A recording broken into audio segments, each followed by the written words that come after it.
உள்ள எத்தனை பொருள் இருக்கும்? ஒரு பொருள்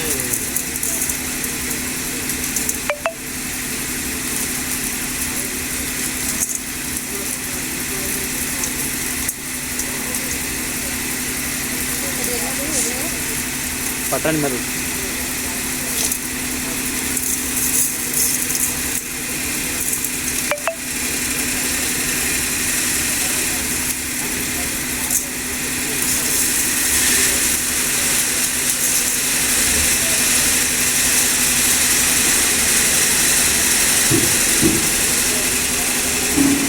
கேளுங்க. அதே மாதிரி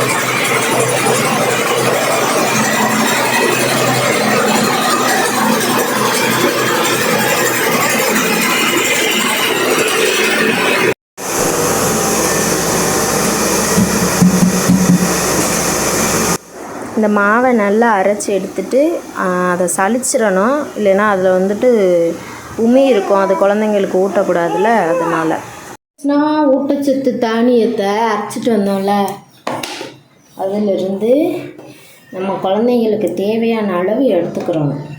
இவ்வளோதான் சாப்பிடுவாங்க அப்படின்னா இந்த அளவுக்கு நம்ம எடுத்துக்கிறோம். எடுத்துட்டு சுடு தண்ணி இல்லைன்னா பச்சை தண்ணியில் நல்லா இந்த மாவை கலந்துக்கிறோம். இந்த சின்ன சின்ன முட்டையாக இருக்கும், அதெல்லாம் இல்லாத அளவுக்கு நம்ம இந்த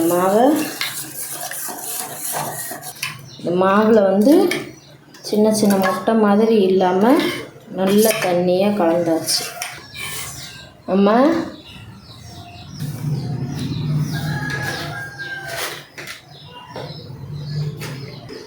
டேஸ்ட்டுக்காக கொஞ்சோண்டு உப்பு, ஒரு பிஞ்ச் அளவு.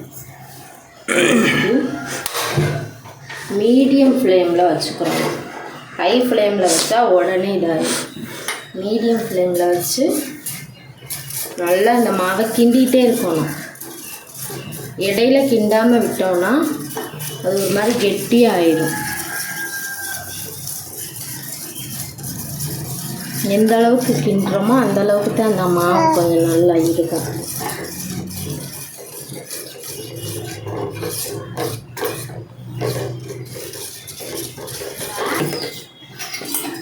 இப்போ இந்த பதம் வந்ததுக்கப்புறம் உங்களுக்கு இதை விட கட்டியாக வேணும்னா அப்படி வச்சுக்கலாம். இல்லை இந்த பதம் போதும்னா ஸ்டவ் ஆஃப் பண்ணிடணும்.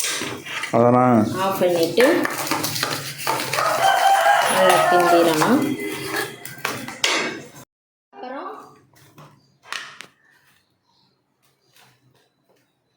தேவையான அளவு நாட்டு சர்க்கரை சேர்த்துக்கிறோம். குழந்தைகளுக்கு கொடுக்குறதுனால நாட்டு சர்க்கரை தான் கொஞ்சம் நல்லது.